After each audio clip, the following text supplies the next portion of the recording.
The Secret Mark by Roy J. Snell. Chapter 1. A Mysterious Visitor. Lucille Tucker's slim, tapered fingers trembled slightly as she rested them against a steel-framed bookcase. She had paused to steady her shaken nerves, to collect her wits, to determine what her next move should be. "Who can it be?" her madly thumping heart kept asking her. And indeed, who besides herself could be in the book stacks at this hour of the night?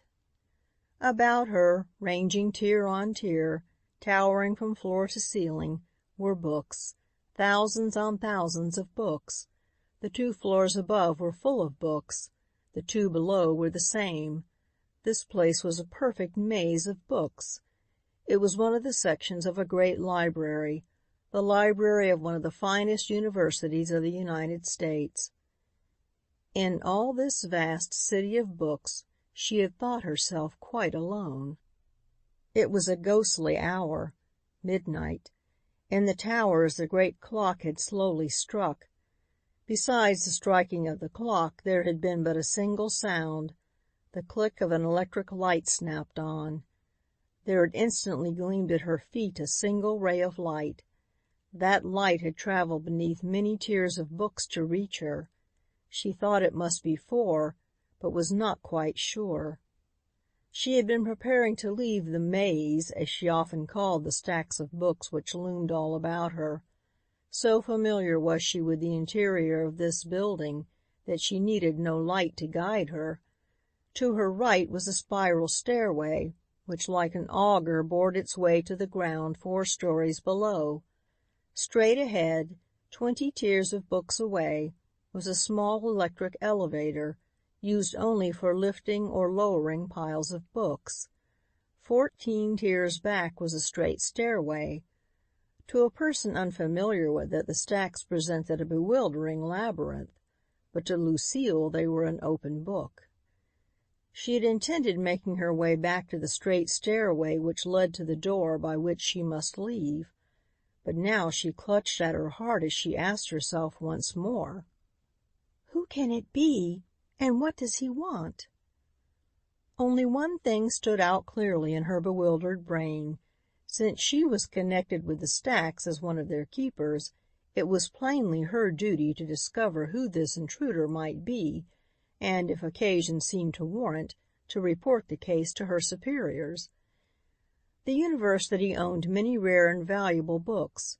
She had often wondered that so many of these were kept, not in vaults, but in open shelves. Her heart gave a new bound of terror as she remembered that some of these, the most valuable of all, were at the very spot from which the light came. "Oh, shame! Why be so foolish?" she whispered to herself suddenly. "Probably some professor with a pass key. Probably. But what's the use? I've got to find out." With that she began moving stealthily along the narrow passageway which lay between the stacks. Tiptoeing along, with her heart thumping so loudly she could not help feeling it might be heard, she advanced step by step until she stood beside the end of the stack nearest the strange intruder. There for a few seconds she stuck. The last ounce of courage had oozed out. She must await its return. Then, with a sudden burst of courage, she swung round the corner. The next instant she was obliged to exert all her available energy to suppress a laugh. Standing in the circle of light was not some burly robber, but a child, a very small and innocent-looking child. Yet a second glance told her that the child was older than she looked.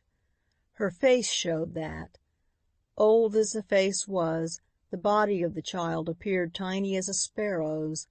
A green velvet blouse of some strangely foreign weave, a coarse skirt, a pair of heavy shoes, unnoticeable stockings, and that face.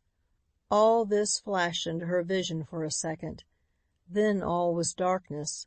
The light had been snapped out.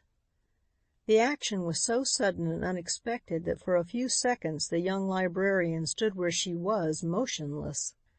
Wild questions raced through her mind. Who was the child? What was she doing in the library at this unearthly hour? How had she gotten in? How did she expect to get out?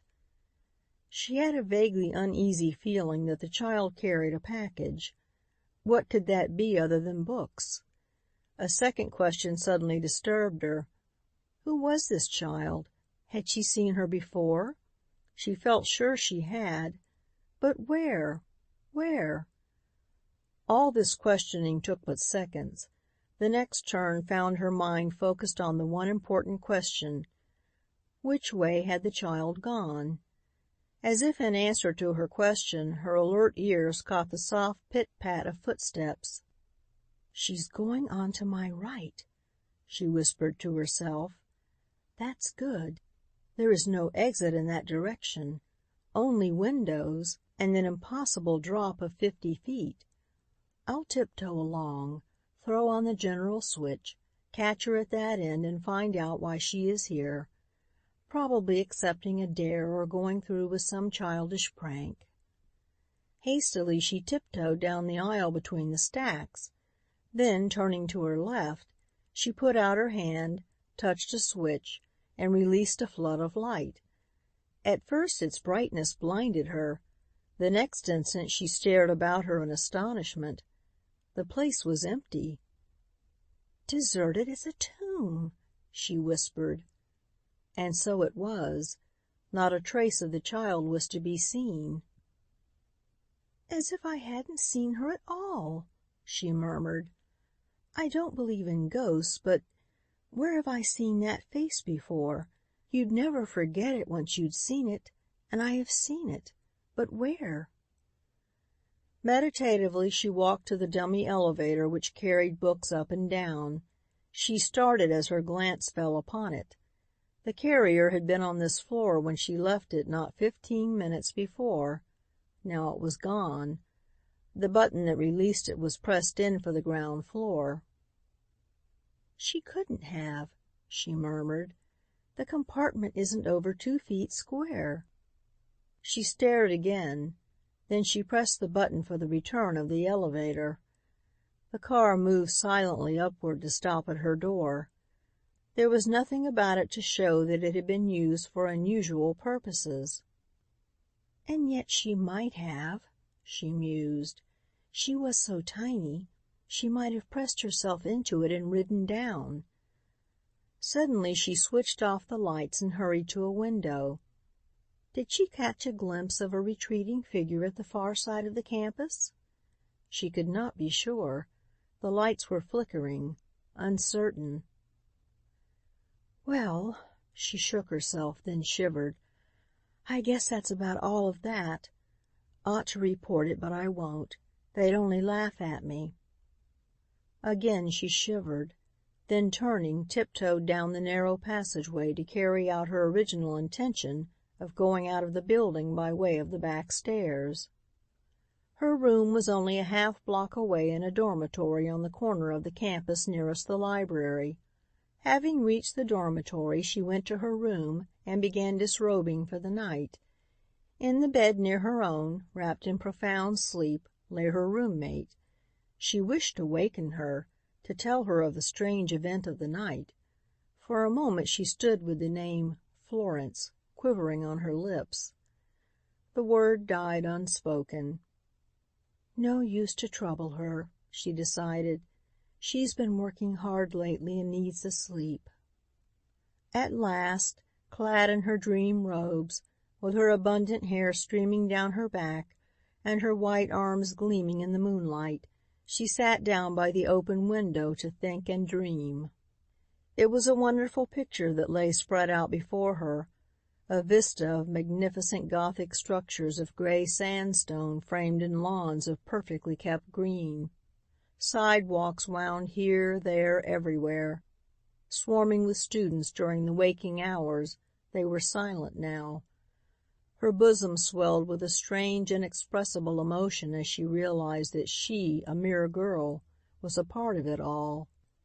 Like her roommate, she was one of the thousands of girls who today attend the splendid universities of our land.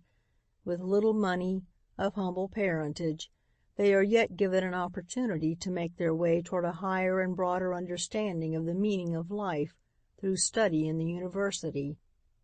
The thought that this university was possessed of $50 millions worth of property, yet had time and patience to make a place for her, both awed and inspired her. The very thought of her position sobered her. 4 hours each weekday she worked in the stacks at the library. Books that had been read and returned came down to her, and by her hands were placed in their particular niches of the labyrinth of stacks. The work was not work to her, but recreation, play. She was a lover of books. Just to touch them was a delight. To handle them, to work with them, to keep them in their places, accessible to all, this was joy indeed. Yet this work, which was play to her, went far toward paying her way in the university. And at this thought her brow clouded. She recalled once more the occurrence of a short time before, and the strange little face among the stacks. She knew that she ought to tell the head of her section of the library, Mr. Downers, of the incident. Should anything happen, should some book be missing, she would then be free from suspicion. Should suspicion fall upon her, she might be deprived of her position and from lack of funds be obliged to give up her cherished dream, a university education. "But I don't want to tell," she whispered to the library tower, which, like some kindly, long-bearded old gentleman, seemed to be accusing her. "I don't want to." Hardly had she said this than she realized that there was a stronger reason than her fear of derision that held her back from telling. "It's the face," she told herself. "That poor little Kitty's face. It wasn't beautiful. No, not quite that. But appealing, frankly, fearlessly appealing. If I saw her take a book, I couldn't believe that she meant to steal it, or at least that it was she who willed it." "But fie fum," she laughed a low laugh, throwing back her head until her hair danced over her white shoulders like a golden shower. "Why borrow trouble? She probably took nothing. It was but a childish prank." At that she threw back the covers of her bed, thrust her feet deep down beneath them and lay down to rest. Tomorrow was Sunday. No work, no study. There would be plenty of time to think. She believed that she had dismissed the scene in the library from her mind, yet even as she fell asleep, something seemed to tell her that she was mistaken, that the child had really stolen a book, that there were breakers ahead. And that something whispered truth, for this little incident was but the beginning of a series of adventures such as a college girl seldom is called upon to experience. Being ignorant of all this, she fell asleep to dream sweet dreams, while the moon out of a cloudless sky, beaming down upon the faultless campus, seemed at times to take one look in at her open window. End of Chapter 1.